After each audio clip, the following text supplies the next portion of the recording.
ఇప్పటి వరకు కూడా కీర్తన ద్వారా తండ్రి అయిన దేవుని ప్రభువైన యేసుక్రీస్తు వారు స్తుతించున్నాము. అలాగే ఆరాధన క్రమంలో వాక్యాన్ని మనం ధ్యానం చేసుకుందాము. ఈరోజు ఒక ప్రాముఖ్యమైన అంశాన్ని నేర్చుకోవడానికి మనం ప్రయత్నం చేద్దాము. ఈరోజు నేర్చుకునే పాఠ్యాంశం పేరు అధికారము. అధికారము అనే విషయాన్ని గురించి మనం ఆలోచించేద్దాము.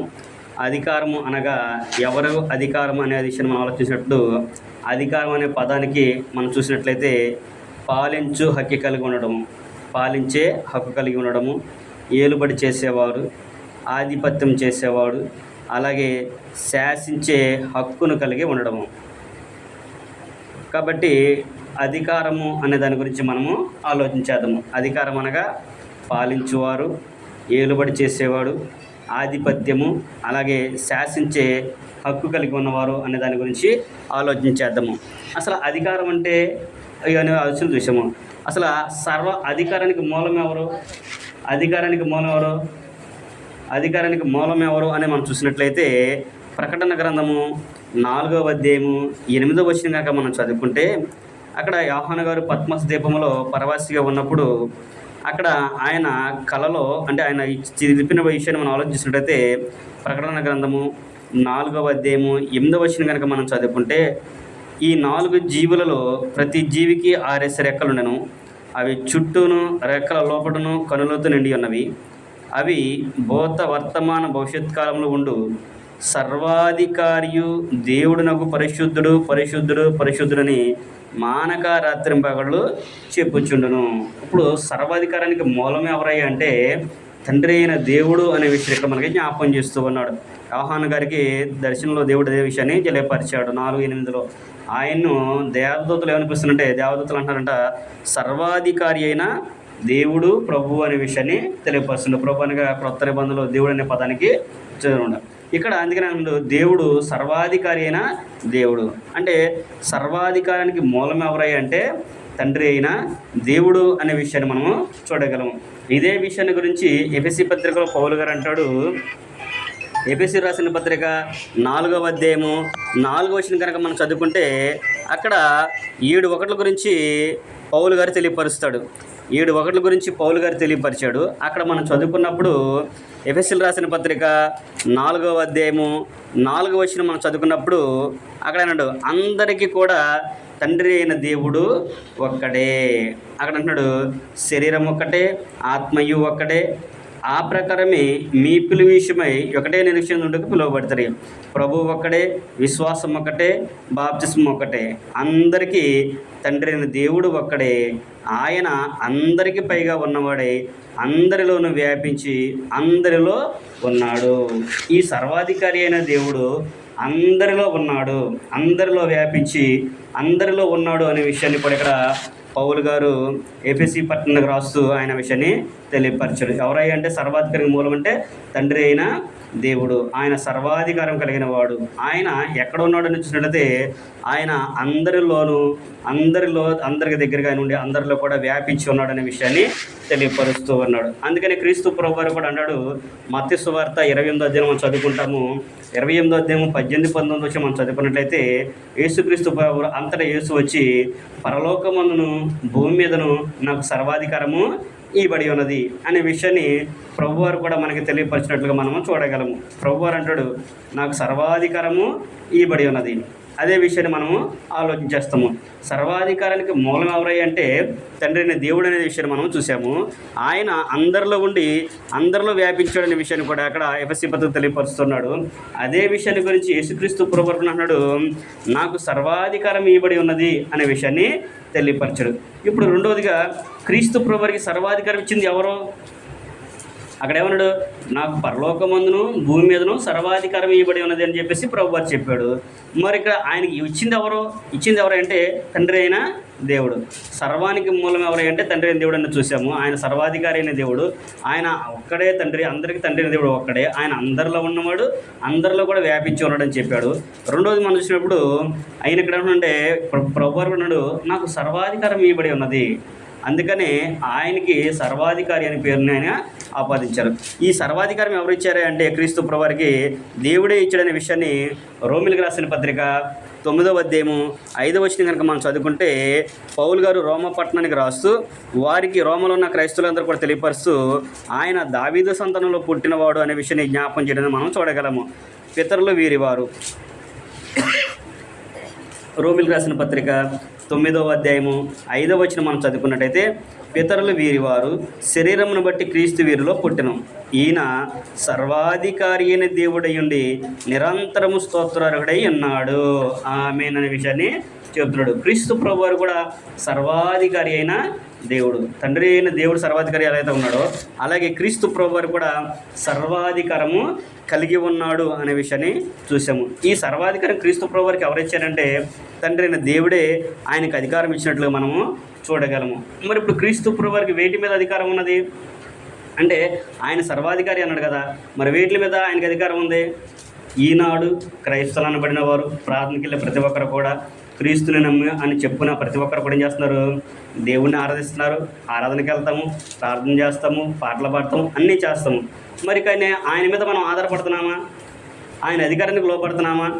ఇక్కడ అధికారం అంటే ఏమని చూసాం మనము? అధికారం అంటే పాలించేవాడు అనేది మనం చూసాము. పాలించే హక్కు కలిగిన వాడు అంటే ప్రతి ఒక్కరిని కూడా పాలించగలిగే శాసనం కలిగిన వాడు ఆయన అంశం. రెండోది ఏలుబడి చేసేవాడు, అందరినీ కూడా ఏలుబడి చేసే అధికారం కలిగిన వాడు అనేది చూసాము. మూడవది ఆధిపత్యము, అందరి మీద కూడా ఆయనకి అధికారము ఆధిపత్యం ఉన్నదని మనం చూసాము. నాలుగోది కూడా శాసించే హక్కు కలిగిన వాడు, కమెంట్ చేయడం అనమాట. ఇది చేయండి అని చెప్పినప్పుడు చేయాలి ప్రతి ఒక్కరు కూడా. అలాగా మరి ఇప్పుడు ప్రభువారు చెప్పినప్పుడు మనం చేస్తున్నామా? ప్రభువారు సర్వాధికారి అయిన దేవుడు అని చెప్పాడు. ఆయనకు సర్వాధికారం ఇవ్వబడి ఉందని చెప్పారు. మరి ఆయనకు సర్వాధికారం ఇవ్వనప్పుడు మరి ఆయన సర్వాధికారానికి మనం లోపడుతున్నామా? ఆయనకి వేటి మీద అధికారం ఇవ్వబడి ఉన్నది అనేది మనం చూసినప్పుడు క్రీస్తు ప్రభువారు ఈనాడు క్రీస్తు ప్రభువారి పేరు చెప్పుకొని ఎలాగైతే వ్యక్తులు చేస్తున్నారో మరి ఆనాడు క్రీస్తు ప్రభువారు చేసిన దానికి ఈనాడు చేసేదానికి చాలా తేడా ఉన్నది అనే విషయాన్ని ప్రతి ఒక్కరం కూడా ఆలోచించాలి. ఆయనకు వేటి మీద అధికారం ఉందనగా ప్రభువారికి, క్రీస్తు ప్రభువారికి మనం చదువుకున్నట్లయితే మత్తయి సువార్త 28వ అధ్యాయంలో కనుక మనం చూసినట్లయితే మత్తయి సువార్త 8వ అధ్యాయము 23వ వచనం నుంచి మనం చదువుకున్నట్లయితే ఆయన కొండ మీద ప్రసంగం ముగించుకొని ఆయన తిరిగి వస్తూ కపెర్నహూము పట్టణానికి ప్రవేశించిన తర్వాత ఆయన వెళ్తున్న సందర్భంలో శిష్యుల కంటే ముందు ఒక తోటకు వెళ్ళాలని ఆయన వెళ్ళినప్పుడు ఆయన 23వ వచనం నుంచి మనం చదువుకున్నట్లయితే ఆయన ధోని ఎక్కినప్పుడు ఆయన శిష్యులు ఆయనతో వెంట వెళ్ళిరి. అంతటా సముద్రం మీద తుఫాను లేచినందున ఆ ధోని అలల చేత కప్పబడెను. అప్పుడు ఆయన నిద్రించుచుండగా వారు ఆయన యొద్దకు వచ్చి ప్రభువా నశించిపోవచ్చున్నాము, మమ్మల్ని రక్షింపమని చెప్పి ఆయనను లేపిరి.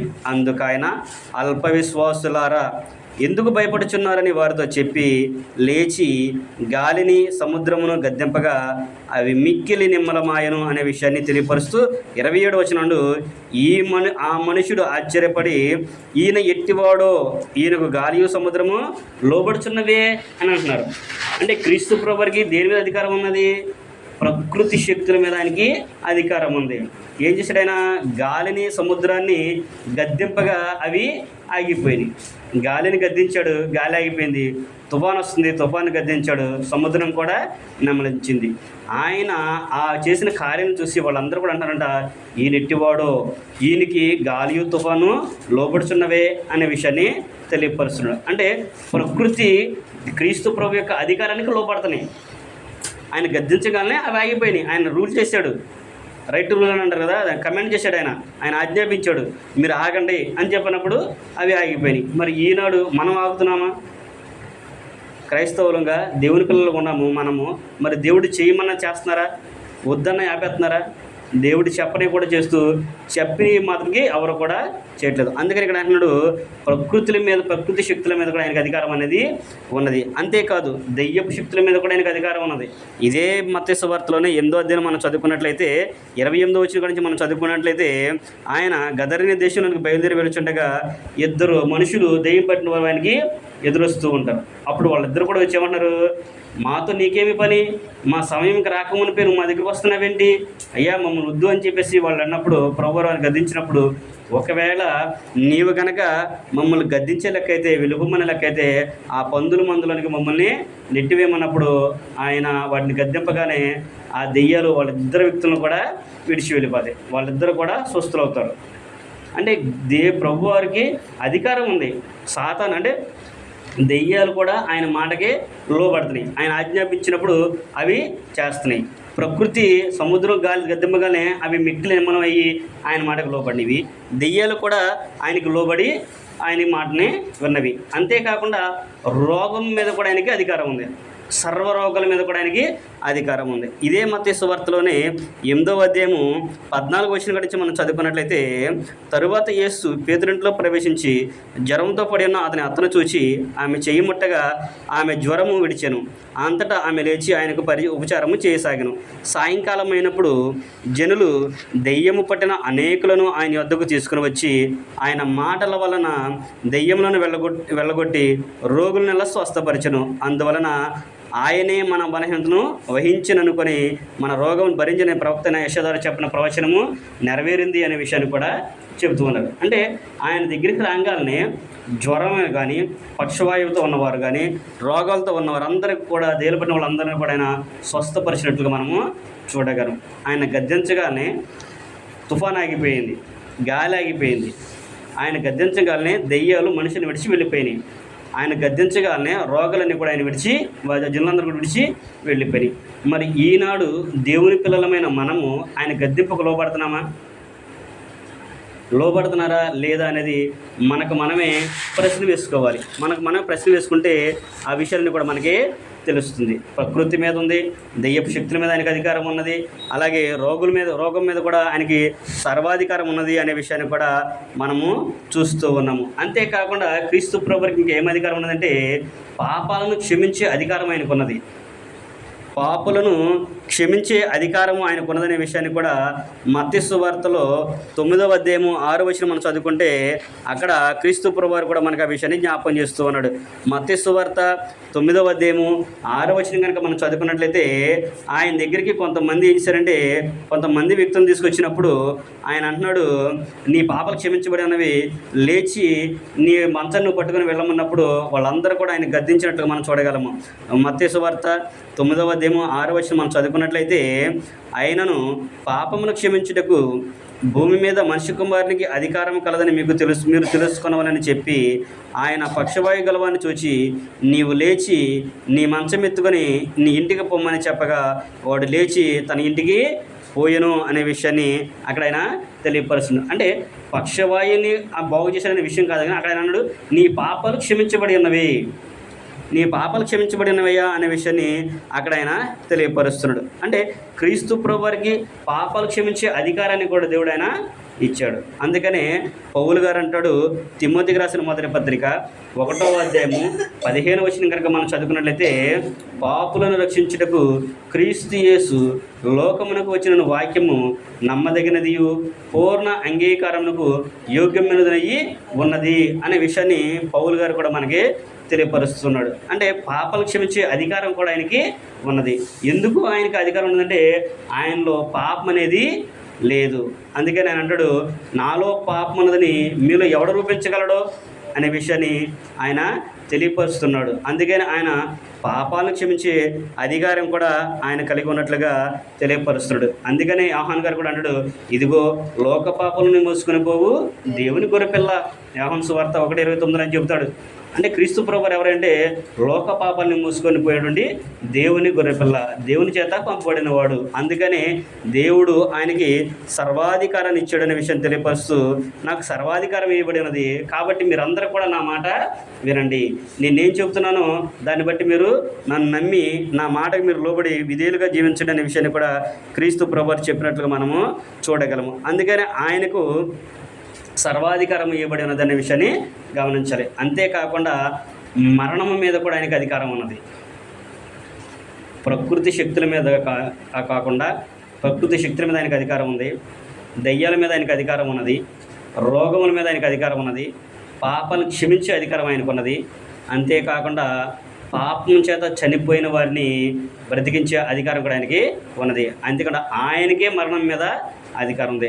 మరణించకుండా ఒక వ్యక్తి నడిపించాలి అంటే ఆయన వల్లే అవుతుంది. ఆయన నమ్మిన వారిని ఎప్పుడు కూడా ఆయన విడిచిపెట్టడు. ఆయన చెప్పిన మాట ప్రకారం చేస్తే మరణం నుంచి తప్పించుకునే అవకాశాన్ని క్రీస్తు ప్రభువు మనకి అనుగ్రహిస్తాడు. అందుకనే ఆయన అంటాడు యోహాను సువార్తలో 10:17 కనుక మనం చదువుకున్నట్లయితే ఆయన నేను నా ప్రాణాన్ని పెడుతున్నాను, నన్ను తీసుకోవడానికి ఎవరికి కూడా అధికారం లేదు అనే విషయాన్ని జ్ఞాపకం చేస్తూ ఉంటాడు. మనం చదువుకున్నట్లయితే యోహాను సువార్త 10:17-18 మనం చదువుకున్నట్లయితే నేను దాన్ని మరలా తీసుకున్నట్లు నా ప్రాణం పెట్టుచున్నాను, ఇందువల్లనే నా తండ్రి నన్ను ప్రేమించుచున్నాడు, ఎవడును నా ప్రాణము తీసుకొనడు, నా అంతట నేనే దాన్ని పెట్టుచున్నాను, దాన్ని పెట్టుటకు నాకు అధికారము కలదు, దాన్ని తీసుకొనుటకు నాకు అధికారము కలదు, నా తండ్రి వలన ఈ ఆజ్ఞ పొందితిన నేను అనే విషయాన్ని జ్ఞాపకం చేస్తున్నాడు. అంటే ఆయన ప్రాణం పెట్టడానికే ఆయనకి అధికారం ఉన్నది, ఆ ప్రాణం తీసుకోవడానికి కూడా ఆయనకి అధికారం ఉన్నది. అందుకనే కదా మనం చదువుకుంటాము క్రీస్తు ప్రభు మన పాపాల నిమిత్తము చనిపోయి లేఖనం ప్రకారము మృతి చెంది సమాధి చేయబడి లేఖనముల ప్రకారము 3వ దినమున లేపబడెను అనే విషయాన్ని మనం చూస్తూ ఉంటాము. సువార్తకు నిర్వచనము అదే, పునరుద్ధానాన్ని గురించి మనం చదువుకుంటూ ఉంటాము.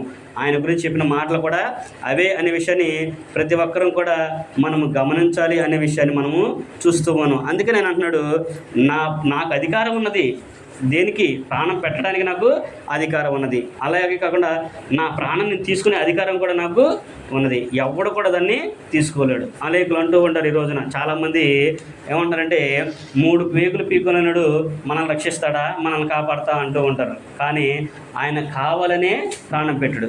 ఆయన దిగొస్తే ఈ రోజున మనకి ఈ అవకాశం అనేది మనకి ఉండదు. అందుకనే ఆయన మన పాపాల నిమిత్తమే మరణించి చనిపోయి మృత్యుంజయుడిగా తిరిగి వచ్చాడు, పునరుద్ధానుడు అయ్యాడనే విషయాన్ని మనము గమనిస్తూ ఉన్నాము. అందుకనే పౌలు గారు కూడా రోమపత్రికలో అంటాడు, ఓ మరణమా నీ ముల్లెక్కడ, ఓ మరణమా నీ విజయం ఎక్కడ. అవన్నీ కూడా క్రీస్తు ప్రభువు వాటన్నింటినీ కూడా త్రొక్కివేశాడు. అయితే భౌతిక మరణం గురించి అని చెప్పట్లేదు, కానీ ఆత్మ సంబంధమైన మరణం గురించి మనము ఆలోచించాలి. భౌతికంగా ప్రతి ఒక్కరు కూడా ఒక రోజున చనిపోతారు, కానీ ఆత్మ సంబంధమైన మరణము, రెండవ మరణము, దాన్ని తప్పించుకోవాలంటే ప్రతి ఒక్కరు కూడా క్రీస్తు యొక్క అధికారానికి లోబడాలి. ఆయనకి అధికారం ఇచ్చింది ఎవరంటే తండ్రి అయిన దేవుడు. ఆయన తప్ప ఇంకెవరైనా అధికారానికి ఆయనకి ఇవ్వలేరు. ఆయనకి సమస్తం మీద కూడా ఆయనకి అధికారం ఉంది, సర్వం మీద కూడా ఆయనకి అధికారం ఉంది. అంతేకాకుండా ఆయన అందరి నిమిత్తం కూడా తన ప్రాణాన్ని పెట్టాడు. ఒకళ్ళ గురించే కాదు, భారతదేశంలో ఉండేవాళ్ళని లేదంటే యేసుక్రీస్తు నమ్మేవాళ్ళని మాదిలనే కాకుండా ఆయన ప్రతి ఒక్క కులస్తుల గురించి, ప్రతి ఒక్క మతస్థుల్ని, ప్రతి ఒక్క దేశానికి, ప్రతి ఒక్క ప్రపంచంలో ప్రతి ఒక్కరి కొరకు కూడా ఆయన ప్రాణం పెట్టాడు. అందుకని అంటాడు హెబ్రీ పత్రిక 2:9 చదివితే దేవుని కృప వలన ఆయన అందరి కొరకు మరణము అనుభవించెను. దేవుని కృప వలన ఆయన మనుషులందరి కొరకు కూడా మరణాన్ని అనుభవించాడు అనే విషయాన్ని కూడా హెబ్రీ గ్రంథకర్త మనకి జ్ఞాపకం చేస్తూ ఉన్నాడు. 2:9 ఆ విషయం ఉంటుంది. కనుక మనమందరం కూడా దేవుని క్రీస్తు ప్రభు యొక్క సర్వాధికారానికి మనము లోబడాలి. ఆయనకు ప్రకృతి మీద గాలిని గద్దించే గాలి లేకపోతే, దెయ్యాల మీద ఆయనకి అధికారం ఉంది, సాతాను మీద కూడా ఆయనకి అధికారం ఉంది. అంతేకాకుండా ఆయన ప్రతి దాని మీద కూడా ఆయనకి అధికారం ఉన్నదనే విషయాన్ని మనము చూసాము. అంతేకాకుండా క్రీస్తు ప్రభు వారికి ఇంకేం అధికారాలు కలుగుని అంటే దేవునికి మానవునికి మధ్యవర్తి ఉండే అధికారం ఆయన ఒక్కడికే ఉన్నది. దేవునికి మానవులకి మధ్య కూడా ఆయనకు పరిచయ విషయంలో కూడా ఆయన ఒక్కడే అధికారము కలిగిన వాడు. ధర్మశాస్త్రం ప్రకారం అయితే పాత నిబంధన ప్రకారము మనుషులకి దేవునికి మధ్యవర్తిగా ఉన్నాడంటే మోషే గారు ఉన్నాడు. మోషే గారి ద్వారా దేవుడు మాట్లాడేవాళ్ళు, ఆ విషయాన్ని కూడా మోషే గారు ప్రజలతో చెప్పేవాడు. కానీ ఈ రోజున అలా కాదు. ఈ రోజున మనందరికీ కూడా మధ్యవర్తి ఎవరంటే క్రీస్తు ప్రభు ఒక్కడే. తిమోతి రాసిన మొదటి పత్రిక 2:5-6 కనుక మనం చదువుకున్నట్లయితే ఆయన మధ్యవర్తి ఉన్నాడనే విషయాన్ని తెలియపరుస్తున్నాడు. దేవునికి నరులకు మధ్యవర్తి ఒక్కడే, ఆయనే క్రీస్తు యేసును నరుడు అనే విషయాన్ని అక్కడ పౌలు గారు తిమోతికి రాస్తూ తెలియపరుస్తున్నాడు. దేవుడు అక్కడే, దేవునికి నరులకు మధ్యవర్తి అక్కడే, ఆయన క్రీస్తు యేసును నరుడు. ఈయన అందరి కొరకు విమోచన క్రయధనముగా తన్ను తానే సమర్పించుకునేను, దీనిని గూర్చిన సాక్ష్యము యుక్త కాలమందు ఇయ్యబడెను అనే విషయాన్ని కూడా పౌలు గారు మనకి తెలియపరుస్తున్నాడు. కనుక ప్రతి ఒక్కరు కూడా దేవుని యొక్క అధికారమునకు లోబడాలి, క్రీస్తు ప్రభు యొక్క అధికారానికి లోబడాలి. క్రీస్తు ప్రభు ఏం చెప్పాడో దాన్ని మనము వినాలి, ఆయన చెప్పిన ప్రకారంగా ఆయన మాటకు లోబడాలి మనము అనే విషయాన్ని తెలియపరుస్తున్నాడు. అంతేకాకుండా ఆయన మనందరి కొరకు ప్రార్థన చేస్తూ ఉన్నాడు. ఎవరైతే క్రీస్తు యొక్క అధికారానికి లోబడతారో, క్రీస్తు యొక్క మాటను వింటారో, ఆయన యొక్క పాలనలో ఉంటారో, ఆయన శాసించింది అంటే ఆయన చెప్పింది చేస్తారో వారి కొరకు ఆయన ప్రార్థన చేస్తున్నాడు అనే విషయాన్ని కూడా మనము చూడగలము. యోహాను సువార్త 17వ అధ్యాయము 9వ వచనం కనుక మనం చదువుకుంటే, యోహాను సువార్త 17వ అధ్యాయము 9వ వచనం మనం చదువుకుంటే అక్కడ క్రీస్తు ప్రభువు ప్రార్థన చేస్తున్న విషయాన్ని జ్ఞాపకం చేస్తూ ఉంటాడు. 17వ అధ్యాయము 9వ వచనం మనం చదువుకున్నట్లయితే, నేను వారి కొరకు ప్రార్థన చేయుచున్నాను, లోకము కొరకు ప్రార్థన చేయట్లేదు. నీవు నాకు అనుగ్రహించి ఉన్నవారు నీ వారైనందున వారి కొరకే ప్రార్థన చేయుచున్నాను అనే విషయాన్ని చెబుతున్నాడు. ఎవరి కొరకు ప్రార్థన చేస్తున్నాడంటే ప్రభువారిని ఎందరైతే అంగీకరించారో వారందరి కొరకు ఆయన ప్రార్థన చేస్తున్నాడు. వారందరూ కూడా నిన్ను అంగీకరించిన వాళ్ళు, నువ్వు పంపించిన వాళ్ళే, నువ్వు ఇచ్చిన వాళ్ళే నాకు అనే విషయాన్ని క్రీస్తు ప్రభువారు మనకి జ్ఞాపకం చేస్తున్నట్లుగా మనము చూడగలము. కనుక క్రీస్తు ప్రభువారు సర్వాధికారి అయి ఉన్నాడు అనే విషయాన్ని మనము జ్ఞాపకం చేసుకోవాలి. అంతేకాకుండా ఆయనకి అపవాది మీద అనగా సాతాను మీద కూడా అధికారం అనేది ఆయనకు ఉంది. అంటే ఆయన పాలనలో ఎవరైతే ఉంటారో, ఆయన యొక్క శాసించిన దాన్ని బట్టి ఎవరైతే లోబడతారో, ఆయన చెప్పిన మాటకి ఎవరైతే లోబడి ఆయన మాటకి వింటారో వారు అపవాదిని కూడా ఎదిరించగలరు అనే విషయాన్ని రుజువు చేయడానికి ఆయనకి అపవాది మీద కూడా అధికారం ఉన్నది. ఎలా చెప్పగలము మనం అంటే, మత్తయి సువార్త 4వ అధ్యాయంలో మనం చదువుకున్నట్టయితే 3వ అధ్యాయంలో క్రీస్తు ప్రభువు బాప్తిసం తీసుకుంటాడు. 4వ అధ్యాయం సరికి అరణ్యంలో అపవాది చేత కొనుగోబడటానికి తీసుకెళ్తాడు. 4 రోజులు ఉపవాసం ఉండి అపవాది చేత ఆయన శోధింపబడతాడు. అప్పుడు అపవాది ఏం చేస్తాడు, ఆయన శోధిస్తూ కొన్ని మాటలు ఆయన పలుకుతాడు. నువ్వు దేవుని కుమారుడివేగా, నీకు ఆకలేస్తుంది కదా, కాబట్టి ఆ రాయిని రొట్టెలో ఉన్నట్టుగా నువ్వు ఆజ్ఞాపించు, రొట్టెలు అవుతాయి కదా, దేవుని కుమారుడు కదా, నీకు ఆ శక్తి ఉంది కదా, అప్పుడు నువ్వు ఆకలి తీర్చుకోవచ్చుగా అని మాట్లాడు. అప్పుడు ఆయన అంటాడు, మనుషుడు రొట్టె వలన మాత్రం కాదు కానీ దేవుని నోట నుండి వచ్చి ప్రతి మాట వలన జీవించును. అంటే ఆహారము దేని కొరకు అంటే మన కొరకే. ఆహారం దేని కొరకు అంటే కడుపు ఆహారం కొరకు, అంతే తప్ప అదే మనకు ప్రాధాన్యత కాదు అనే విషయాన్ని అక్కడ ప్రభువారు జ్ఞాపకం చేస్తూ ఉంటాడు. అలాగే కొన్ని విషయాలు నీ ప్రభువారిని అయినా అపవాది శోధిస్తాడు. అప్పుడు ఆయన ఏమంటాడు, సాతాను ఏమంటాడు, లోక భోగాలన్నీ కూడా చూపించి మిగులు ఎత్తైన కొండ మీద తీసుకెళ్ళి సమస్తం కూడా చూపించి, నువ్వు కనుక నాకు సాగిలు పట్టి మొక్కితే నీకు ఈ మొత్తం కూడా నేను ఇస్తానంటాడు. అప్పుడు ప్రభువు అంటాడు, నీ దేవుడైన యెహోవాకు మాత్రమే మొరొక్కవలెను, సాతానా నన్ను శోధించు వెళ్ళిపో అని చెప్పినప్పుడు అపవాది ఆయన దగ్గర నుంచి వెళ్ళిపోతారు. అంటే ఎవరికి మొరక్కకూడదంట, లోకంలో ఎవరికి కూడా మనం మొరక్కకూడదు. మనం మొక్కాల్సింది ఎవరంటే మన తండ్రి అయిన దేవునికి ఒక్కడికి మాత్రమే మనం మొక్కాలి. ఆయన సర్వాధికారి అయిన దేవుడు. ఆయన తర్వాత క్రీస్తు ప్రభువారికి దేవుడు అధికారం ఇచ్చాడు కనుక ఆయన్ని మనం వేడుకోవాలి. ఆయనే చెప్పాడు మీరు ఎవరిని కూడా మొక్కొద్దు అనే విషయాన్ని. మరి అలాంటప్పుడు మనం ఎలా మొక్కుతాము?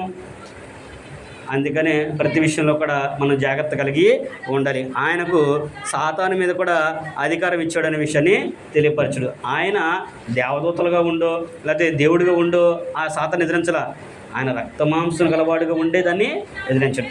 ఆ విషయాన్ని హెబ్రీ గ్రంథకర్త కూడా తెలియపరుస్తాడు. ఆ పిల్లలు రక్తమాంసం గలవారైనందున అపవాదించడానికి వారికి శక్తి కలిగిన సామర్థ్యాలు వాళ్ళు కలిగి ఉన్నారనే విషయాన్ని హెబ్రీ రాయబడిన పత్రిక 2వ అధ్యాయము 14వ వచనంలో హెబ్రీ గ్రంథకర్త కూడా మనకి తెలియపరుస్తున్నాడు. కనుక సర్వాధికారము సర్వాధికారి తండ్రి అయిన దేవుడు ఉన్నాడు. ఆయన క్రీస్తు ప్రభువారికి అధికారాన్ని ఇచ్చాడు. క్రీస్తు ప్రభువారికి వేటి మీద అధికారం ఉన్నదంటే ప్రకృతి శక్తుల మీద ఆయనకి అధికారం ఉంది. గాలి రావాలంటే ప్రభువారు ఆజ్ఞాపించాలి, తుఫాను రావాలంటే ప్రభు ఆజ్ఞాపించాలి, దాన్ని తగ్గించాలన్నా కానీ ఆయనే ఆజ్ఞాపించాలి. దెయ్యాలను కూడా గద్దించే అధికారము ఆయనకు ఉంది. దెయ్యాలను కూడా ఆయన గద్దించగానే వెళ్ళిపోయినాయి. వాటిని ఆపే అధికారం కూడా ప్రభువారికే ఉన్నది. అంతేకాకుండా రోగముల మీద కూడా ఆయనకి అధికారము ఉన్నది. ఏదైనా రోగం రావాలన్నా పోవాలన్నా కానీ అది ఆయనకే సాధ్యం. చదువుకున్న మత్తయి సువార్తలో కుష్ఠరోగుల్ని, చాంద్రోగులందరూ కూడా ఆయన స్వస్థపరిచాడు. అవన్నీ కూడా వారిని విడిచి వెళ్ళిపోయినాయి. అంతేకాకుండా ఆయనకు మరణం మీద కూడా అధికారం ఉన్నది. మరణం అంటే ప్రాణం మీద కూడా ఆయనకి అధికారం ఉంది. ఆయనకు కావాలని తన ప్రాణాన్ని పెట్టాడు. మరలా ఆయన 3 రోజున దాని ప్రాణాన్ని తీసుకున్నాడు. ఆయనకి మరణం మీద కూడా అధికారం ఉన్నది. అంతేకాకుండా ఆయనకి ఇంకే అధికారం ఉందంటే, మానవులమైన మనకు తండ్రి అయిన దేవునికి మధ్యవర్తిగా ఉండే యొక్క అధికారం ఎవరికైందంటే క్రీస్తుకే ఉన్నది. ఆయన మనందరి కొరకు ఏం చేస్తాడంటే తండ్రి అయిన దేవునికి విజ్ఞాపన చేస్తాడు. మన విజ్ఞాపనలన్నీ ప్రభు ద్వారా తండ్రి అయిన దేవునికి తెలియపరిస్తే ప్రభు వారు కూడా అంటాడు, అవును తండ్రి, నా సహోదరులకు నీ పిల్లలను మాకు దాన్ని దయచేయమని చెప్పేసి ప్రభు వారు కూడా మన నిమిత్తము వేడుకుంటాడనే విషయాన్ని మత్తయి సువార్త రోమపత్రికలో మనం చదువుకుంటాం. అలాగా ఆయనకి అధికారం ఉంది. అంతేకాకుండా సాతాను మీద కూడా అధికారం ఉన్నది. దెయ్యాలు వేరు, సాతాను మీద కూడా అధికారం అనేది ఉంది. సాతాను ఎదిరించాడు కదా ఆయన. ఇప్పుడు ఎవరైతే ఆయన అధికారం లోబడతారో వారికి కూడా అధికారాన్ని ప్రభువారు ఇస్తూ ఉంటాడు. కనుక ఆయన సర్వాధికారం అనే విషయాన్ని మనము చూడగలము. అంతేకాకుండా మానవులు చనిపోయిన తర్వాత పాతాళానికి వెళ్తారు కదా, దాని మీద కూడా ఆయనకి అధికారం ఉన్నది. పాతాళం మీద కూడా ఆయనకి అధికారం ఉన్నది. మనం చూసినట్లయితే ప్రకటన గ్రంథము 1వ అధ్యాయము 18 వచ్చిన కనుక మనం చదువుకుంటే అక్కడ యోహాను గారు అంటాడు, యోహాను గారు ద్వారా తెలియపరుస్తున్నాడు. ప్రకటన గ్రంథము 1వ అధ్యాయము 18 వచ్చిన మనం చదువుకుంటే ప్రభువు అన్న మాట మనం చూసినట్లయితే, నేను మొదటివాడను, కడపటివాడను, జీవించువాడను, మృతుడనైతిని కానీ ఇదిగో యుగయుగములు సజీవుడనై ఉన్నాను, మరియు మరణం యొక్క పాతాళలోకం యొక్క తాళపు చెవులు నా స్వాధీనములో ఉన్నవి. మరణం యొక్క పాతాళలోకం యొక్క తాళపు చెవుల వారి దగ్గర ఏంటంట, క్రీస్తు ప్రభువు దగ్గర ఉన్నవి. ఆయన ఆ అధికారాన్ని ఎవరికి ఇచ్చాడంటే సంఘానికి ఇచ్చాడు. అధికారం సంఘానికి ఇచ్చాడు. అది మనం ఆడ చదువుకుంటామంటే పేతురు రాసిన మొదటి పత్రిక క్షమించాలి మత్తయి సువార్త 16వ అధ్యాయము 18 వచ్చిన కాడి నుంచి మనం చదువుకున్నట్లయితే అక్కడ పేతురు గారికి దేవుడు ఇచ్చిన అధికారాన్ని ఆయన మనకి జ్ఞాపకం చేస్తూ ఉన్నాడు. మత్తయి సువార్త 16వ అధ్యాయము 18 వచ్చిన కాడి నుంచి మనం చదువుకున్నట్లయితే అక్కడ ఏమంటున్నాడు, మరియు నీవు పేతురువు, ఈ బండ మీద నా సంఘమును కట్టుదును, పాతాళలోక ద్వారములు దాని ఎదుట నిలువనేరవని నీతో చెప్పుచున్నాను. అంటే ప్రభువు ఎవరికి ఇచ్చాడంటే సంఘానికి అధికారం ఇచ్చాడు. పాతాళలోకం మీద క్రీస్తు ప్రభు వారికి ఎలాగైతే అధికారం ఉన్నదో, ఎవరైతే ఆ ప్రభు యొక్క అధికారానికి లోపడతారో ఆ వాళ్ళు ఎక్కడ ఉంటారంటే ఆయన ఏర్పడిన సంఘంలో ఉంటారు. ఆ సంఘంలో ఉన్న వారికి పాతాళంలోకి వెళ్ళకుండా తప్పించుకునే అధికారాన్ని ఆయన అనుగ్రహించాడు. అదే విషయాన్ని ఇక్కడ ఆయన చెబుతాడు. మరియు నువ్వు పేతురువు అనగా రాయి, రాయి అనగా బండ అనే విషయాన్ని చెబుతూ ఉన్నాడు. మరియు నువ్వు పేతురువు, ఈ బండ మీద నా సంఘమును నేను కడతాను, నా సంఘాన్ని నేనే కడతాను తప్ప నువ్వు కట్టవు అనే విషయాన్ని అక్కడ చెప్తాడు. చక్కగా మనం చదువుకుంటే చక్కగా మనకి అర్థమవుతుంది. నా సంఘమును నేను కట్టుదును, పాతాళలోక ద్వారములు దాని ఎదుట నిలువనేరవు. ఆయన కట్టిన సంఘం ముందు పాతాళలోక ద్వారములు అనేవి నెరవేరవు, ఉండవు అనే విషయాన్ని, అక్కడ ఉండవు అనే విషయాన్ని కూడా ఆయన తెలియపరుస్తుంది. కనుక ప్రతి వ్యక్తి కూడా ఆలోచన మనము కలిగి ఉండాలి.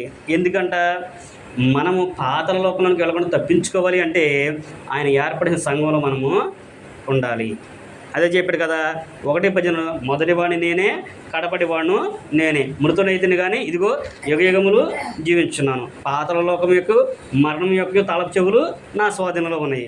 నేను తాళం చెనుకో చెల్లిపోమంటే చచ్చిపోవాలి, నేను తాళం చెనుకో బ్రతకమంటే బ్రతికి రావాలి అనే విషయాన్ని అక్కడ తెలియపరుస్తున్నాడు. ఆ అధికారాన్ని ఎవరికి ఇస్తానన్నాడు ఆయన? మత్తయి సువార్త మనం చదువుకుంటే అక్కడ చెబుతున్నాడు, సంఘము మరియు నువ్వు పేతురువు, ఈ బండ మీద నా సంఘాన్ని కడతాను, పాతాళలోక ద్వారం దాని ఎదుట నిలవు. అంటే సంఘం ఎదుట తాళాలు నిలువనేరవు అనే విషయాన్ని చెబుతున్నాడు. చనిపోతాం, అందరూ చనిపోతాం, మరణం చూడక బ్రతుకున్నాడు ఎవడో అనే విషయాన్ని కూడా చెప్తాడు. కీర్తన గ్రంథంలో 89:49 అంటాడు, 89వ అధ్యాయం 49 అంటాడు, మరణము చూడక బ్రతుకున్నాడు ఎవడో అనే విషయాన్ని జ్ఞాపకం చేస్తూ ఉంటాడు. మరణం చూడకుండా బ్రతికి నరులు ఎవరు కూడా లేరు, అందరూ చనిపోవాల్సింది ఏదో ఒక రోజున. కానీ మరణించిన తర్వాత రెండో విషయం ఉంది మనకి, దాన్ని తప్పించుకోవడానికి ప్రతి వ్యక్తి కూడా ప్రయత్నం చేయాలి. ప్రతి వ్యక్తి కూడా దాని కొరకు ప్రయత్నం చేయాలనే విషయాన్ని అక్కడ ప్రభువారు కూడా మనకి తెలియపరిచినట్లుగా మనము చూడగలము. ప్రతిదీ కూడా ఆయన మనకి రాయించి ఇచ్చినట్లుగా మనము చూడగలము. అదే విషయాన్ని జ్ఞాని అయిన సొలొమోను గారు కూడా తను రాసిన సామెతల గ్రంథంలో, సామెతల గ్రంథం కనుక మనం చూసినట్లయితే 15వ అధ్యాయము 24వ వచనము, సామెతల గ్రంథము 15వ అధ్యాయము 24వ వచనం కనుక మనం చదువుకున్నట్లయితే, క్రిందున్న పాతాళ లోకం తప్పించుకోవాలని బుద్ధిమంతుడు ఏం చేస్తాడంట, దాన్ని ఆలోచన చేస్తాడనే విషయాన్ని చెబుతూ ఉన్నాడు. సామెతల గ్రంథము, క్రిందనున్న పాతాళము తప్పించుకొనవలెనని బుద్ధిమంతుడు పరమునకు పోవు జీవ మార్గమును నడుచుకొనును అనే విషయాన్ని తెలియపరచుడు. కిందన్న పాతాళం తప్పించుకోవాలంటే బుద్ధి కలిగిన వాళ్ళు ఏం చేస్తారంటే అక్కడ పరమునకు పోయే జీవ మార్గం ఏదో తెలుసుకొని దాంట్లో నడుచుకుంటారు అనే విషయాన్ని జ్ఞాపకం చేస్తూ ఉన్నాడు. కనుక ఆయనకు పాతాళ లోకం మీద కూడా అధికారం ఉన్నది అనే విషయాన్ని ఆయన మనకి జ్ఞాపకం చేస్తూ ఉన్నాడు. అంతేకాకుండా ఆయనకు సంఘం మీద కూడా అధికారం ఉన్నదని మనము చూస్తూ ఉంటాము. సంఘం మీద ఆయనకి అధికారం ఉన్నది. సంఘం ఎదుట ఏమి నిలవన్నాడు, పాతాళ లోకం దారంలో నిలవన్నాడు. మరి ఆ సంఘం మీద కూడా ఆయనకి అధికారం ఉంది. మరి సంఘం వేరే అధికారం అనుకుంటే లోబడితే ఆయనకు అధికారం ఉంటేనే లోబడుతుంది. అందుకని ఆయనకు అధికారం ఉన్నది అనే విషయాన్ని చెబుతున్నాడు. ఎందుకు ఆయనకి సంఘం మీద అధికారం ఉన్నదంటే ఆయన దాని కొరకు తన ప్రాణాన్ని పెట్టాడు. ఏం పెట్టాడు ఆయన? దాని కొరకు తన ప్రాణాన్ని పెట్టాడు అనే విషయాన్ని అక్కడ మనం చూడగలము. అపోస్తుల కార్యములు మనం చదువుకుంటే 20వ అధ్యాయము 28వ వచనం అంటాడు, దేవుడు తన స్వరక్తం ఇచ్చి సంపాదించిన సంఘము. రక్తం ఇచ్చింది ఎవరు? క్రీస్తు ప్రభువారు. మరి అది ఎవరిది అయ్యిద్ది? అది ఆయనదే అయింది. అందుకని ఆయనకు సంఘము మీద కూడా అధికారం ఉన్నది అనే విషయాన్ని జ్ఞాపకం చేస్తున్నాడు. నా సంఘాన్ని నేను కడతానన్నాడు. ఆ సంఘం కొరకు ఏం చేస్తున్నాడంటే తన ప్రాణాన్ని పెడుతున్నాను అనే విషయాన్ని చెప్పాడు. అంతేకాకుండా ప్రతి ఒక్కరికి కూడా ఆ నామములోనే రక్షణ అనే విషయాన్ని జ్ఞాపకం చేస్తున్నాడు. అపోస్తుల కార్యములు 4వ అధ్యాయము 11, 12 వచనం కనుక మనం చదువుకున్నట్లయితే అక్కడ ఈ నామమునే మనం రక్షణ పొందగలము, కానీ ఆకాశం కింద మనుషులలో ఇవ్వబడిన ఏ నామమును కూడా మనకి రక్షణ లేదు అంటాడు. 11, 12 వచనం మనం చదువుకున్నట్లయితే, ఇల్లు కట్టువారైన మీరు తృణీకరించిన రాయి ఆయనే, ఆ రాయి మూలకు తలరాయి ఆయను, మరియు ఎవని వలన రక్షణ కలగదు. ఈ నామమునే మనము రక్షణ పొందవలను, కానీ ఆకాశము క్రింద మనుషులలో ఇవ్వబడిన మరి ఏ నామమున రక్షణ పొందలేము అనే విషయాన్ని అక్కడ పేతురు గారు ఆయన ప్రసంగంలో చెబుతూ ఉన్నాడు. ఏ నామం రక్షణ అంట? క్రీస్తు నామంలోనే రక్షణ. ఆ క్రీస్తు నామాన్ని సంఘానికైనా ధరింపజేశాడు. ఏమన్నాడంటే ఆయన నా సంఘాన్ని నేను కడతాను అనే విషయాన్ని చెప్పాడు. ఇప్పుడు నేను ఇల్లు కట్టుకున్నప్పుడు నా ఇంటికి నా పేరు పెట్టుకుంటానా, వేరే వాళ్ళ పేరు పెడతానా? నా పేరే పెట్టుకుంటాను. దీని కొరకు ఏమి ఇచ్చానని నేను కష్టపడి పనిచేసి నేను సంపాదించాను కాబట్టి నేను పెట్టాను. మరి ఆయన సంఘానికి ఆయన పేరు పెడతానికి ఆయన చేసింది ఏంటి అంటే తన ప్రాణాన్ని పెట్టాడు. తన రక్తాన్ని కార్చి సంఘాన్ని ఆయన కొన్నాడు. ఆ రక్తం ద్వారానే ఈ రోజున మానవులందరూ కూడా రక్షింపడుతున్నారు. ప్రతి ఒక్కరు కూడా ఆ రక్తంలోనే వారి పాపాలని కడిగి వేసుకుంటున్నారు అనే విషయాన్ని తెలియపరుస్తూ ఉన్నాడు. అందుకే స్వరక్తం ఇచ్చి ఆయన సంఘాన్ని సంపాదించాడనే విషయాన్ని కూడా జ్ఞాపకం చేస్తున్నాడు. అదే విషయాన్ని ప్రకటన గ్రంథంలో కూడా చెబుతూ ఉంటాడు. ప్రకటన గ్రంథం మనం చదువుకుంటే ప్రకటన గ్రంథంలో 5వ అధ్యాయము 9, 10 వచనం కనుక మనం చదువుకున్నట్లయితే, ప్రకటన గ్రంథము 5వ అధ్యాయము 9, 10 వచనం మనం చదువుకుంటే, ఆ పెద్దలు నీవు ఆ గ్రంథమును తీసుకొని దాని ముద్రలను విప్పుటకు యోగ్యుడవు, నీవు వధింపబడిన వాడివై నీ రక్తం ఇచ్చి ఏం చేశాడండి ఆయన? కింద ఫుట్నోట్లో అన్నాడు రక్తముతో అనే విషయాన్ని చెబుతూ ఉన్నాడు. నీ రక్తం ఇచ్చి ఏం చేశాడంటే ఆయన? నీ రక్తం ఇచ్చి ప్రతి వంశములోను, ఆయా భాషలు మాట్లాడే వారిలోను, ప్రతి ప్రజల్లోనూ, ప్రతి జనములోనూ దేవుని కొరకు మనుషులను కొని మా దేవునికి వారిని ఒక రాజ్యముగాను యాజకులుగాను చేసితివి. ఏం చేశాడు ఆయన? రాజ్యముగాను యాజకులుగాను చేసితివి. ఆల్రెడీ ఆయన చేశాడు. ఏం చేశాడంటే ఆయన వచ్చి రక్తం ఇచ్చి ప్రతి జనములోనూ, ప్రతి భాష మాట్లాడే వాళ్ళలోనూ, ప్రతి వంశంలోనూ అందరిని కూడా రక్తం ఇచ్చి కొని ఆయన తండ్రి అయిన దేవునికి ఏం చేశాడంట, ఆయన రాజ్యముగా ఆయన చేశాడు, రాజ్య నివాసులుగా ఆయన చేశాడు. ఆల్రెడీ ఆ రాజ్యమే భూమి మీద ఏలుబడి చేస్తూ ఉన్నది. ఆ రాజ్యానికి అధికారి ఆయనే. అందుకనే సర్వ అధికారం అనే పాఠాన్ని మనం ఈరోజున ధ్యానం చేస్తూ ఉన్నాము. అధికారం అంటే ఏలుబడి చేసేవాడు, శాసించేవాడు, కమెంట్ చేసేవాడు, పాలించే హక్కు కలిగిన వాడు. క్రీస్తు ప్రభు యొక్క పాలనలో ఎవరైతే ఉంటారో వారికే ఆ అధికారం అనేది ఉంటుంది. ఆ రక్తంలో కడగబడిన వారికే ఆ అధికారము ఉంటుంది. అందుకని ఆయన అక్కడ అన్నాడు, ప్రతి వంశంలోనూ ప్రతి ప్రజలలోనూ దేవుని కొరకు మనుషులను కొని మా దేవునికి ఒక రాజ్యముగాను యాజకులుగాను చేసేది కనుక భూలోకమందు ఎదురైన కొత్త బాట పాడుదురు అనే విషయాన్ని కూడా అక్కడ ఆయన జ్ఞాపకం చేస్తున్నాడు. అంటే ఆయనకి సంఘము మీద కూడా అధికారం అనేది ఆయనకి ఉన్నది అనే విషయాన్ని అక్కడ ఆయన తెలియపరుస్తున్నాడు. ఆ సంఘమే క్రీస్తు స్వరక్తం ఇచ్చి సంపాదించిన సంఘము. ఆ సంఘమే రోమపత్రిక పౌరుడు క్రీస్తు సంఘమని మీకు వందనములు చెప్పుచున్నవి. బైబిల్లో ఉన్న ఒకే ఒక్క సంఘము అదే. మిగిలిన పేర్లన్నీ కూడా గుట్టల పేర్లు, అడవుల పేర్లు, నదుల పేర్లు, మనుషుల పేర్లు తప్ప క్రీస్తు ప్రభు పేరు ఎక్కడ కూడా ఉండదు. అది ఆ సంఘానికి పెట్టాలన్న పేరు కూడా అదే విషయాన్ని ఇక్కడైనా జ్ఞాపకం చేస్తున్నాడు. అందుకనే కొలస్సీయులకు రాసిన పత్రిక 1వ అధ్యాయము 18వ వచనంలో కూడా ఆయన అదే విషయాన్ని జ్ఞాపకం చేస్తూ ఉంటాడు. ఆ సంఘం కొరకు ఆయన రక్తనిచ్చాడంట. ఆ సంఘమునకు ఆయనే శిరస్సు. సంఘానికి ఏమన్నాడు, క్రీస్తు ప్రభువారు శిరస్సు అయ్యి ఉన్నాడు. శిరస్సు అంటే ఇది, శరీరం అంటే ఇది. శిరస్సు లేకుండా శరీరం ఉంటుందా? మరి శిరస్సుకు ఒక పేరు, శరీరానికి ఒక పేరు పెడతామా? తలకాయ కాను రవి అని పెట్టి బాడీకి వచ్చేసి ఇంకోటి పేరు పెడతామా? తలకాయకి ఏ పేరు ఉంటుంది, బాడీకి అదే పేరు ఉంటుంది. మరి అది చెప్పింది అదే ఆయన, క్రీస్తు సంఘమునకు శిరస్సు అయి ఉన్నాడు. అంటే సంఘానికి ఏ పేరు ఉంటే శిరస్సు అయి ఉంటాడు? అది సంఘం అంటే క్రీస్తు అయి ఉండాలి. ఎఫెసీ పత్రికలో ఆయన చెప్తాడు, మనమందరం కూడా ఆయన శరీరంలో అవయవములుగా నిర్మించబడుతున్నాము. ఆయన శరీరంలో మనందరం కూడా అవయవాలము. అది పౌలు గారు చెప్పిన సందేశం. ఆయనకి సర్వాధికారం ఇవ్వబడి ఉన్నది. సంఘం మీద ఆయనకి అధికారం కూడా ఆయనకి ఉన్నది. ఆ అధికారం ఎందుకు కలిగినాడంటే ఆయన దాన్ని స్వరక్తం ఇచ్చి సంపాదించాడు. ఎవడైతే ఆ సంఘంలో భూమి మీద ఉన్న ప్రతి ఒక్కరు కూడా ఆయన స్వరక్తం ఇచ్చి సంపాదించి సంఘంలో ఉంటారో వారిని దేవుడు వచ్చినప్పుడు, అంటే క్రీస్తు ప్రభువు మరలా రెండోసారి వచ్చినప్పుడు ఆయన తండ్రి అయిన దేవుని కావాలని అప్పగిస్తాడు. అదే చెప్పాడు కదా. చాలామంది ఏమని ఆలోచన చేస్తారంటే, ప్రభువారు మరి రెండోసారి వస్తాడు, రెండోసారి వచ్చినప్పుడు ఆయన రాజ్యాన్ని స్థాపిస్తాడు, ఆ రాజ్యంలో 1000 ఏళ్ళ పరిపాలన ఉంటుంది, అప్పుడు మనల్ని అందరూ కూడా అక్కడ ఉంటామనే విషయాన్ని ఆలోచన చేస్తూ ఉంటారు. క్రీస్తు ప్రభు రెండోసారి వచ్చినప్పుడు ఆయన వచ్చి రాజ్యాన్ని ఏర్పాటు చేయడం. ఆయన చెప్పిన మాటలు మనం చదువుకుందాము. ఆయన ఏం చెప్పాడో మనం చదువుకుందాం, మన మాటలు కాదు. కొరింథీయులకు రాసిన మొదటి పత్రిక మనం చదువుకుంటే, కొరింథీయులకు రాయబడిన మొదటి పత్రిక మనం చూస్తే 15వ అధ్యాయంలో మనం చూసినట్టయితే, కొరింథీయులకు రాసిన మొదటి పత్రిక 15వ అధ్యాయంలో మనం చదువుకుంటే 23వ వచనం మనం చదువుకున్నట్టయితే 24వ వచనం మనం చదువుకున్నట్టయితే, అటు తరువాత 24వ వచనం, కొరింథీయులకు రాసిన మొదటి పత్రిక 15వ అధ్యాయము 24వ వచనం, అటు తరువాత ఆయన సమస్తమైన ఆధిపత్యమును సమస్తమైన అధికారమును బలమును కొట్టివేసి తన తండ్రి అయిన దేవునికి రాజ్యము అప్పగించును. అప్పుడు అంతం వచ్చును. అంతం ముందా అప్పగింత ముందా? అప్పగింతే ముందు. అప్పుడు అంతం వచ్చింది. ప్రభు రెండోసారి వచ్చినప్పుడు మధ్యాకాశానికి వస్తాడు. ఆయన దేవదూతలను పంపిస్తారు.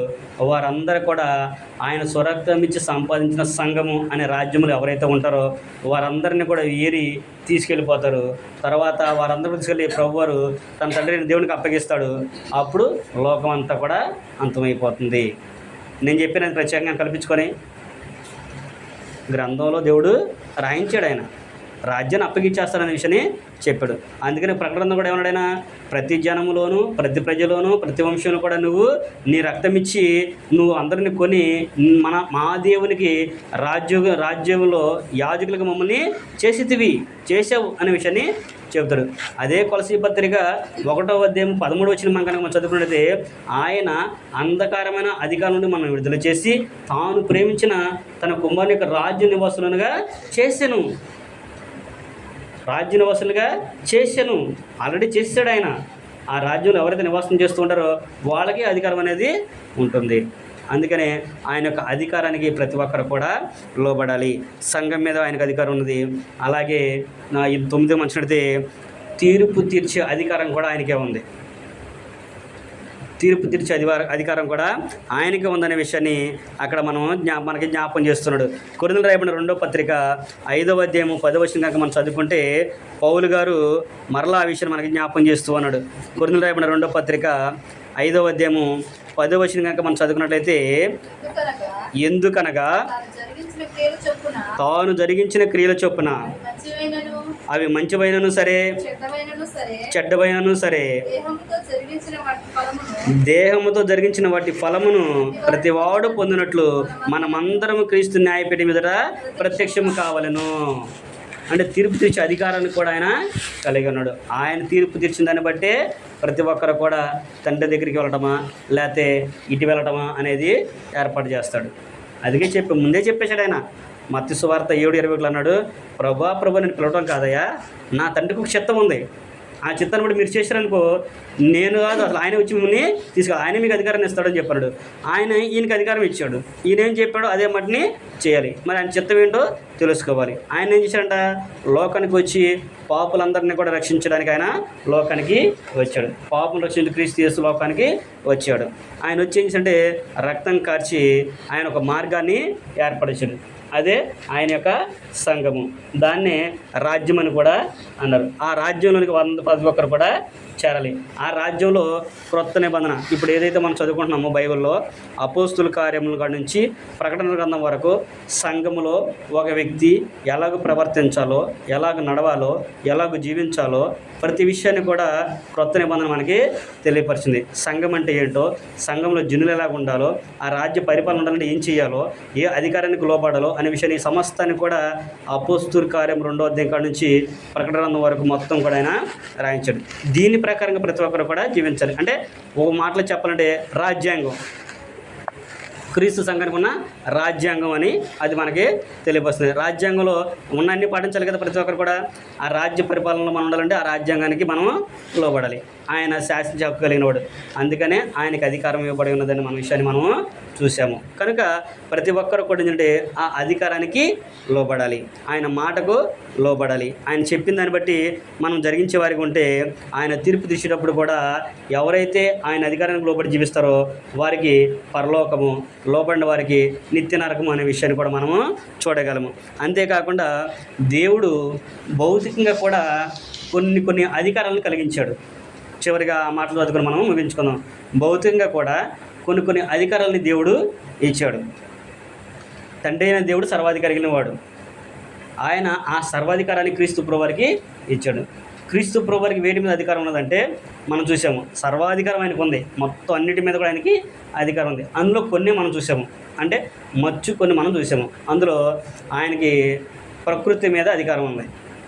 దెయ్యాల్ని, గాలిని, తుఫానుని కానీ, రోగాలు కానీ వీటన్నింటిని కూడా ఎదిరించగలిగే అధికారం ఆయనకి ఉంది. ఆయన అది రమ్మంటే వస్తే, పొమ్మంటే పోయే అధికారం ఆయనకి ఉంది. మరణం మీద కూడా ఆయనకి అధికారం ఉన్నది.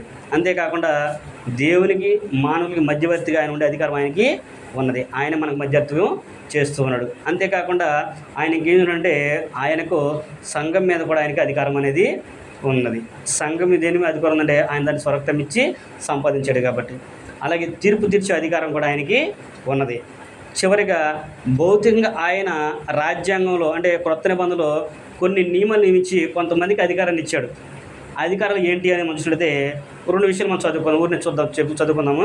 ఎఫెసీ రాసిన పత్రికలో 6వ అధ్యాయము 1 నుంచి 3 వచనం కనుక మనం చదువుకున్నట్లయితే అక్కడ పౌలు గారు ఎఫెసీలో ఉన్న వారికి చెబుతూ ఉంటాడు. ఎఫెసీ రాసిన పత్రిక 6వ అధ్యాయము 1 నుంచి 3 వచనాలు. అక్కడ ఎవరికి అధికారం ఉన్నదనేది మీరు చెప్పాలి. ఎవరి మీద అధికారం ఉన్నది మీరు చెప్పాలి. ఎఫెసీ రాసిన పత్రిక 6వ అధ్యాయము 1 నుంచి 3 వచనాలు నేను చదువుతున్నాను, మీరు వినండి. పిల్లలారా, ప్రభునందు మీ తల్లిదండ్రులకు విధేయులై ఉండుడి, ఇది ధర్మమే. నీకు మేలు కలుగునట్లు నీ తండ్రిని తల్లిని సన్మానింపము, అప్పుడు నీవు భూమి మీద దీర్ఘాయుష్మంతుడు వగదువు. ఇది వాగ్దంతో కూడిన ఆజ్ఞలో మొదటిది అనే విషయాన్ని చెబుతున్నాడు. ఇప్పుడు ఎవరి మీద అధికారం ఉంది? అంతేనా? తల్లిదండ్రులకు పిల్లల మీద అధికారం ఉన్నది. ఇక్కడ పౌలు గారు కూడా అదే జ్ఞాపకం చేశాడు. పిల్లలారా, మీ తల్లిదండ్రులకు విధేయులై ఉండండి, ఇది ధర్మమే. ప్రభు మనకు చెప్పారు కదా, ఆయన తండ్రి కానీ ఎట్టగైతే లోబడ్డాడో మనం కూడా మన తల్లిదండ్రులకు లోబడాలి. ఎందుకంటే మనం పుట్టినది మొదలుకొని మన వయసు వచ్చేంత వరకు కూడా మనం ఏం చేస్తున్నారు? వాళ్ళు పోషిస్తున్నారు, సంరక్షిస్తున్నారు, ఏలుబడి చేస్తున్నారు. కాబట్టి వారి యొక్క శాసనం కింద మనము జీవించాలి. అంతే, వారు మనం పెట్టి పోషిస్తున్నారు కాబట్టి అధికారం లోబడాలి కదా. కుటుంబంలో తండ్రి మనం పోషిస్తున్న తల్లిదండ్రులు మనం బతికించేది వాళ్ళే కాబట్టి వాళ్ళ అధికారానికి మనము లోబడాలి. వాళ్ళు చెప్పింది మనము చేయాలి. ఇది ధర్మం, ఇది ధర్మము. ఎందుకంటే వాళ్ళు చేస్తే అక్కడ వాగ్దానంతో కూడిన ఆజ్ఞలో కూడా మొదటిది ఇది అని అంటాడు. మొదటి ఆజ్ఞ అని అంటున్నాడు ఆయన. వాగ్దానంతో కూడిన ఆజ్ఞల్లో మొదటి ఆజ్ఞ ఏంటంటే తల్లిదండ్రులకు విధేయులుగా జీవించడం అనేది. ప్రతి వ్యక్తి కూడా ఏం చేయాలంటే తల్లిదండ్రులకు లోబడాలి. ఏ వయసులో ఉన్నవారైనా సరే వారి తల్లిదండ్రులకు లోబడి జీవించాలి. ఇది దేవుని యొక్క నియమము, దేవుని యొక్క ఆజ్ఞ, దేవుని యొక్క చట్టంలో ఉన్నది అనే విషయాన్ని మనము చూస్తున్నాము. రెండో విషయాన్ని మనం ఆలోచించినట్లయితే ఆయన రోమిలకు రాసిన పత్రిక 13వ అధ్యాయము 1వ వచనం కానీ చదువుకుందాం.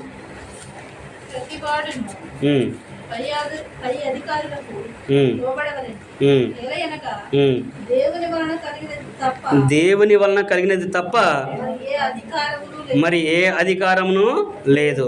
ఉన్న అధికారములు దేవుని వలన నియమబడి ఉన్నవి. కాబట్టి అధికారమును ఎదిరించేవాడు దేవుని నియమమును ఎదిరించుచున్నాడు. ఎదిరించేవారు తమ మీదకి తామే శిక్ష తెచ్చుకొందరు. అలా కింద చదువుకుంటూ వెళ్తే 7వ వచనం వరకు చదువుకుంటూ వెళ్తే ఆయన ఏం చెప్పాడంటే ప్రతి వ్యక్తి కూడా ఏంటంటే అధికారానికి లోబడాలి. ఉదాహరణకి మన నాయకులు ఉన్నారు, వాళ్ళకి అధికారం ఇచ్చింది ఎవరో వాళ్ళు అనుకుంటారు, మన జనులు ఓట్లు వేసి మనం గెలిచామని అనుకుంటారు. కానీ వారికి అధికారం ఇచ్చింది ఎవరంటే దేవుడు. ఇక్కడ చెబుతున్నాడు ప్రతి అధికారమును దేవుని వల్లనే నియమబడినది. ఆయన ఇచ్చింది తప్ప ఎవరు కూడా దాన్ని పొందుకోలేడు అనే విషయాన్ని ఇక్కడ ఆయన జ్ఞాపకం చేస్తున్నాడు. అయితే క్రైస్తవులమైన మనము, దేవుని పిల్లలమైన మనము ప్రతి అధికారికి కూడా మనం లోబడాలి. ప్రతి అధికారికి మనము లోబడాలి. మనకి పైన ఎవరైతే నాయకులుగా ఉన్నారో వారందరికీ కూడా మనము లోబడాలి. వారు ఊరికనే శిక్ష చేయరు. ఇప్పుడు పోలీసులు ఉన్నారు, వాళ్ళు ఊరినే కొడతారు, మనల్ని తప్పు చేస్తేనే కొడతారు. నువ్వు నన్ను కొట్టేవాడు నేను చేయను ఇది అని అనుకుంటారు. వాళ్ళు వాళ్ళకి అధికారం ఉంది. మనల్ని కొట్టే అధికారం ఎవరైందంటే పోలీసులకు ఉంది. ఎందుకు ఎవరు ఇచ్చారు? అది గవర్నమెంట్ ఇచ్చింది వాళ్ళకి అధికారం. తప్పు చేస్తే దండించే అధికారం తల్లిదండ్రులు చెప్పినా కానీ పోలీసులు కొడతారు. కానీ వాళ్ళు తృణీకరించకూడదు. వాళ్ళ అధికారానికి నువ్వు లోబడాలి అనే విషయాన్ని చెబుతారు. అదే అంటాడు ప్రభుత్వములు ఎందుకు విధిస్తున్నారంటే మన మేలు కొరకే వారిని నియమించడు. అది దేవుడే దాన్ని ఏర్పరిచిన కనుక ప్రతి వ్యక్తి కూడా అధికారంలో అంటే ప్రభుత్వ అధికారాలకి మనము లోబడాలి. అది ఏ ప్రభుత్వమైనా, ఎవరైనా, ఏ వ్యక్తి అయినా సరే అది మనకి ఇష్టం ఉండాలి లేకపోయినా కానీ వాళ్ళకి మనము లోబడాల్సిందే. ఒక సందర్భంలో పౌలు గారిని ఒక అధికారి నిందించినప్పుడు పౌలు గారు ఆయన ఎదిరించినప్పుడు పక్కన నిలబడిన వ్యక్తి అంటాడు ఆయన్ని నోటి మీద కొట్టండి, నువ్వు ప్రజల అధికారిని నిందిస్తున్నావా అని చెప్పేసి అంటే పౌలు గారు అంటాడు నిజంగా ఆయన అధికారి నాకు తెలియదయ్యా, మన అధికారులను గౌరవించమని చెప్పేసి వాళ్ళకి లోబడాలని చెప్పేసి ప్రభు మనకు చెప్పాడు కదా, నేను నాకు తెలియదయ్యా నిజంగా అని చెప్పేసి ఆయన అంటాడు. గ్రంథంలోనే ఉన్నాయి అన్నీ కూడా, చదువుకుంటే మనకి తెలుస్తుంది. కనుక ప్రభుత్వ అధికారులకు మనము లోబడాలి. ముఖ్యంగా మూడోది ఎక్కడ కూడా జరగనిది ఇంకొక అధికారం ఉంది. ఏంటి అధికారం అని చూసినట్టయితే అంటే కొన్ని గృహాల్లో జరుగుతుంది, కొన్నిట్లో చోట జరగదు. చదువుకుందాం. ఎఫెసీయులకు రాసిన పత్రిక 5వ అధ్యాయము 22వ వచనాన్ని చూద్దాం. ఎఫెసీయులకు రాయబడిన పత్రిక 5వ అధ్యాయము 22వ వచనం కాడ నుంచి స్త్రీలారా ప్రభువునకు వలె మీ సొంత పురుషులకు లోబడి ఉండండి. క్రీస్తు సంఘమునకు శిరసైనలాగన పురుషుడు భార్యకు శిరసై ఉన్నాడు. అటు చదువుకుంటూ వెళ్తే ఆయన భార్య భర్తల సంబంధాన్ని గురించి చెప్పాడు. ఇప్పుడు ఎవరెవరికి లోబడాలి? ఇక్కడ ఎవరి అధికారానికి లోబడాలంట? భార్య భర్త యొక్క అధికారానికి లోబడాలి. అంటే గృహంలో ఎవరు అధికారిగా ఉండాలంట? భర్త అధికారిగా ఉండాలి. భార్య అధికారం చేస్తే అది దేవుని నియమానికి విరుద్ధం, దేవుని యొక్క ఆజ్ఞను తిరస్కరించినట్లు. మరి మేము దేవుని ప్రార్థన చేస్తున్నాం, దేవుని మాటలు అంటున్నాం, దేవునికి మేము లోబడతాం చెప్పన్న వాళ్ళు మరి ఈ మాటలున్నాయా? మరి మన ఇంట్లో అధికారి ఎవరు? మమ్మీయే డాడీయా? మమ్మీయే అధికారి, మమ్మీలే అధికారి. చాలా చోట్ల కూడా వాళ్ళకి అంటే ఆమె చెప్పిందే మనం చేయాలి, ఆమె వద్దంటే మానేయాలి. ఇక అటువంటిప్పుడు ఎవరైతే అధికారం?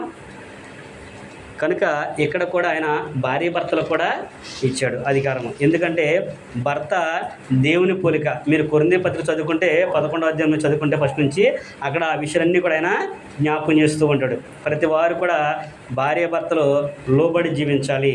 అలా జీవించకపోతే చాలా ప్రమాదం అనే విషయాన్ని కూడా ఆయన జ్ఞాపకం చేస్తున్నాడు. ఎందుకంటే భార్యలారా మీ భర్తకు లోబడి ఉండాలి అనే విషయాన్ని జ్ఞాపకం చేసిన తర్వాత లోబడకపోతే ప్రమాదం అనే విషయాన్ని కూడా ఆయన జ్ఞాపకం చేస్తుంటారు. అప్పటి వరకు కూడా వారి పిల్లలు వారికి విధేయులుగానే ఉంటారంట.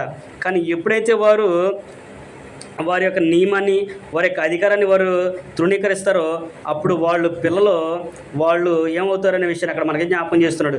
కొరింథీయులకు రాయబడిన మొదటి పత్రిక 7వ అధ్యాయము 14 వచ్చిన కనుక మనం చదువుకుంటే అక్కడ ఆ విషయాన్ని పౌలు గారు జ్ఞాపకం చేస్తున్నాడు. కొరింథీయులకు రాయబడిన మొదటి పత్రిక 7వ అధ్యాయము 14 వచ్చిన మనం చదువుకుందాము. కొరింథీయులకు రాయబడిన మొదటి పత్రిక 7వ అధ్యాయము 14 వచనము. అవిశ్వాసైన భర్త భార్యను బట్టి పరిశుద్ధపరచబడను, అవిశ్వాసులైన భార్య విశ్వాసైన భర్తను బట్టి పరిశుద్ధపరచబడను. లేని ఎడల మీ పిల్లలు అపవిత్రులయ్యుందురు, ఇప్పుడైతే వారు పవిత్రులు. అంటే భార్య భర్త ఇరువురు కూడా భర్త అధికారానికి భార్య లోబడి జీవిస్తూ తన కుటుంబాన్ని కనుక నడిపించుకుంటూ ఉంటే పిల్లలందరూ కూడా పరిశుద్ధులుగా పవిత్రులుగా జీవిస్తూ ఉంటారు. ఎప్పుడైతే ఆ నియమము మారుతుందో అప్పుడు పిల్లలు కూడా అపవిత్రులు అయిపోతారు, అంటే చెడిపోతారు అనే విషయాన్ని అక్కడ జ్ఞాపకం చేస్తున్నాడు. కనుక ప్రతి ఇంట్లో కూడా అధికారం పురుషునిదే ఉండాలి. అది దేవుని యొక్క నియమం. ఒకవేళ భర్త తాగుబోతాయి, తిరిగిపోతాయి, నాశనం చేస్తున్నాడు అనుకో, అప్పుడు ఆ స్త్రీ ఆ పాత్రను తీసుకొని తన కుటుంబాన్ని నడిపించుకోవచ్చు, దాంట్లో తప్పులేదు. కానీ భర్తని అన్ని విషయాల్లో కూడా ప్రతి వ్యక్తి కూడా గౌరవించాలి. ఇది దేవుని యొక్క నియమము అనే విషయాన్ని కూడా ఆయన మనకి జ్ఞాపకం చేసినట్లుగా మనం ఇక్కడ చూస్తూ ఉన్నాము. కనుక ప్రతి వ్యక్తి కూడా ఎవరికి లోబడాలంటే దేవుని యొక్క అధికారానికి లోబడాలి. చివరిగా యోహాను సువార్త 14వ అధ్యాయము 24వ వచనం చదువుకుని మనము ముగించుకుందాం. యోహాను సువార్త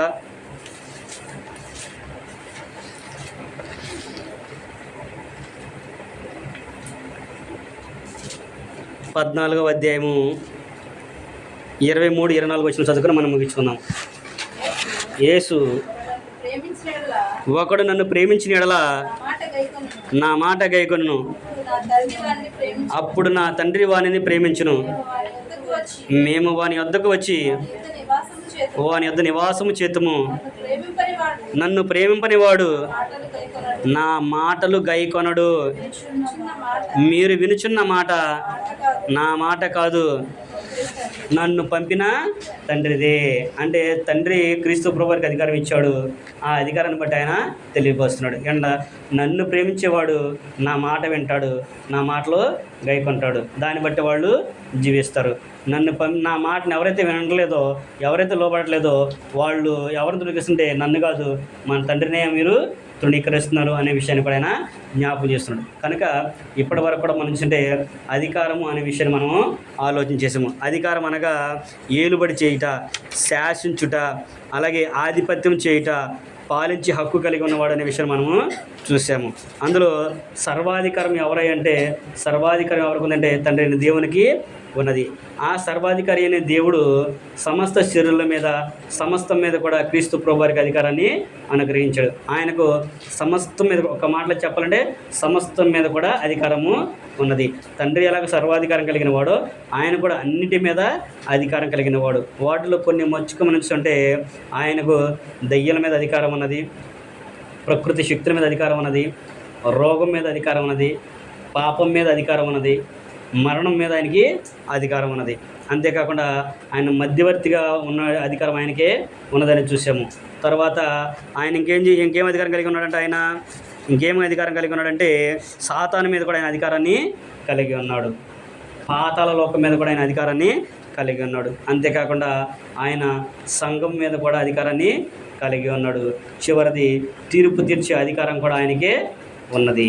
కనుక ఆయన నియమించిన అధికారాలు ఏమైతే ఉన్నాయో వాటన్నిటి కూడా మనం లోబడి దేవుని యొక్క అధికారం కింద, ఆయన నియమించిన నియమం కింద, ఆయన శాసనాల కింద ఉండాలనే విషయాన్ని ప్రేమతో మీకు తెలియపరుస్తూ నాకు నేను తెలియపరుచుకుంటూ ఈ మాటలతో ముగిస్తున్నాను. ఓపికగా మీ అందరూ కూడా ప్రభువు నామమున వందనాలు.